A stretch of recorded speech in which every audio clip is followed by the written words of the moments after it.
여러분은 브릿지라는 동작을 어떻게 알고 계신가요? 엉덩이와 허벅지 근육을 단련하고 아름다운 엉덩이 라인을 위한 운동이다라고 우리는 일반적으로 알고 있을 겁니다.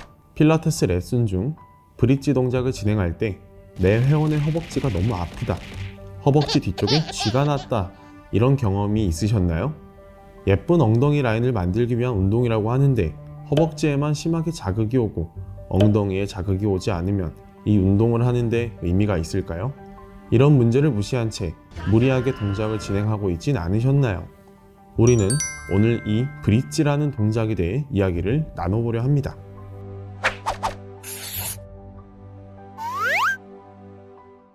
먼저 브릿지 동작의 목적을 보다 더 명확하게 알아야 할 필요가 있습니다. 브릿지라는 동작은 둔근을 주동근으로 사용하여 동작을 수행하게 되는데요.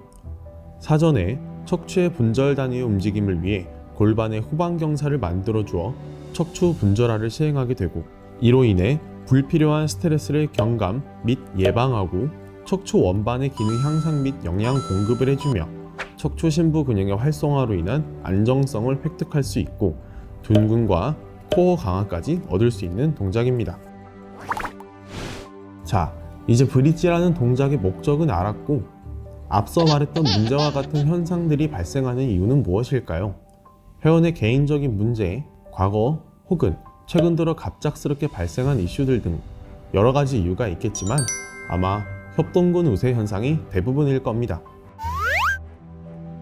간단하게 말하자면 움직임 시 주동근보다 협력근의 과활성이 발생하는 걸 말합니다. 지금의 상황, 즉 브릿지 동작에서의 협동근 우세 현상은 엉덩이에 힘이 들어가기 전에 혹은 힘이 전혀 들어가지 않은 상태에서 허벅지 뒤쪽에 힘이 우세하게 쓰이게 되는 현상을 말합니다. 쉽게 말해 엉덩이가 강하게 힘을 쓰며 골반을 위로 끌어올려줘야 하는데 그게 잘 안 되다 보니 허벅지 뒤쪽에 힘을 많이 쓰게 되고 아프고 쥐가 나고, 그로 인해 운동 능력 저하, 관절의 중심화를 방해하고 좋은 위치에서 벗어난 움직임을 유도하여 하지의 정렬이나 힙 조인트 자체의 문제를 유발할 수 있습니다. 그러면 필라테스 수업을 진행할 때 위와 같은 내 회원의 협동근 우세 현상을 발견하였다면 어떻게 해야 할까요? 엉덩이에 힘이 없으니까 엉덩이 운동을 하면 될까요? 아니면 허벅지가 너무 당기고 아프니까 쉬면서 하면 될까요? 아주 틀린 건 아니지만 우리가 정말 원하는 답은 아닐 겁니다. 동작을 이어나가기 위해 햄스트링의 개입을 억제시키고 둔근의 활성도를 높여줄 수 있도록 다리를 벌리고 진행하거나 캐리지의 무게를 무겁게 하여 안정성을 확보하는 등 여러 가지 방법들이 있겠지만 앞서 말한 협동근 우세 현상에 대해서는 이 해결법들만으로는 부족할 수 있습니다. 첫 번째 방법으로는 우선 대상자를 엎드린 상태로 눕게 합니다. 그리고 대상자는 다리에 힘을 푼 채로 실자가 대상자의 발을 잡고 올리고 손을 놓아 떨어뜨린다는 말과 함께 대상자에게는 떨어지지 않도록 버티라고 말을 해줍니다. 그 다음 발이 떨어짐과 동시에 대상자는 엉덩이 근육을 사용하여 다리를 통제하게 됩니다. 이 동작을 여러 번 반복하다 보면 대상자는 본인의 근육을 이전보다 훨씬 더 잘 사용할 수 있게 됩니다. 하지만 엉덩이 근육을 아예 느끼지 못한다면 어떻게 해야 할까요? 퍼커션은 두들기다 라는 의미를 가지고 있습니다. 골기근을 가볍게 두들겨주면서 촉각적인 피드백을 통하여 근육의 활성도를 올려주는 방법입니다. 마치 우리가 이두 운동을 할 때 힘이 들어가는 위치를 알려주기 위해 이두를 손가락으로 이용하여 찔러주는 것처럼 엉덩이 근육이 어디인지를 직접적인 터치를 통해 일깨워주는 방법입니다.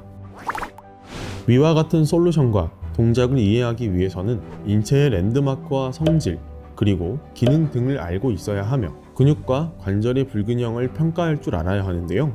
이를 알기 위해선 기초적인 기능 해부학 학습은 선택이 아닌 필수입니다. 올바른 움직임을 판별할 수 있는 능력을 갖추기 위해 가장 기본이 되어야 하는 것이 바로 기능 해부학인데요. 회원의 신체적인 이유, 여러 가지 케이스별 이슈로 인해 내가 짜놓은 프로그램을 따라오지 못하는 회원들에게 발빠르게 대응할 수 있도록 위와 같은 실전 적용 중심의 학습이 되어야 합니다. 자, 이렇게 오늘 필라테스 동작 중 브릿지라는 동작에 대해 이야기를 나눠봤는데요. 브릿지 동작 이외에도 필라테스 티칭을 하다 보면 앞서 말했던 문제점과 같은 다양한 문제들을 마주할 수 있을 겁니다. 그럴 때마다 우리는 앞서 말했던 것처럼 전문가로서의 시야와 해결 방법을 보다 더 명확하게 알아야 하지 않을까요?